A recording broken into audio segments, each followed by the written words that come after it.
আসলে অনেক রাস্তা রয়েছে, অনেক রাস্তা করা যদি ওই একটা রাখিসটা বড় সমস্যা নাই। যাইনি কই ও একটা হয় না না 1 লাখ কমাইতাম। হ্যালো, আসসালামু আলাইকুম বন্ধুরা, কেমন আছেন সবাই? তো আশা করি সবাই ভালো আছেন। নতুন একটা ভিডিওতে সবাইকে স্বাগতম। তো আজকে যে বিষয় নিয়ে ভিডিও করতেছি সেটা হচ্ছে আপনার তিউনিসিয়াতে কাজ করলে কত টাকা বেতন পাওয়া যায়, আর তিউনিসিয়ার কাজের অবস্থা এবং কীরকম, এখানে সেটেলমেন্ট হওয়ার কোনো সিস্টেম আছে কি না, সে ধরনের আর কি একটা টপিক নিয়ে ভিডিও তৈরি করতেছি।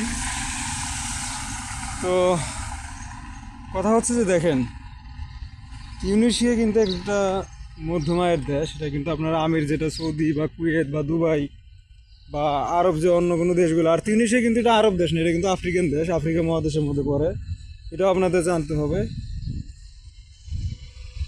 তো এখন এখানে স্যালারি যদি আসেন, তো স্যালারির রেঞ্জটা কিন্তু কম। হ্যাঁ, তিউনিসিয়ার টাকার মান ভালো, আমি জানি তিউনিসিয়ার টাকার মান কিন্তু প্রচুর। তো তিউনিসিয়ার টাকার মান অনুযায়ী আপনারা বেতন এরকম পাবেন না, ঠিক আছে?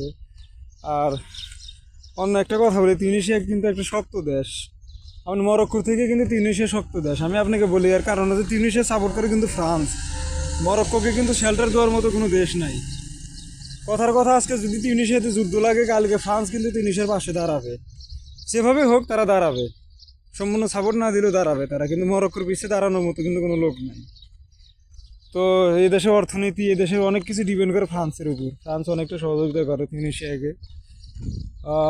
$260 বিলিয়ন না কত জানি বিলিয়ন তিউনিসিয়াকে একবার দিছিল এই অবৈধ প্রবাসী যারা এই দেশে না আসতে পারে, ঠিক আছে, সেইটার জন্য।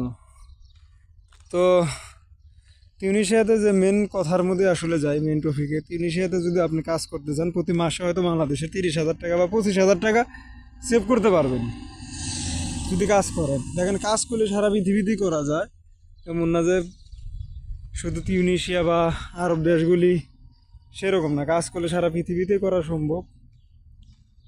তো হয়তো এরকম আর কি 20,000 থেকে 25,000 এরকম আপনারা সেভ করতে পারবেন যদি কাজ করেন। এখানে ফার্মের কাজগুলো পাওয়া যায়।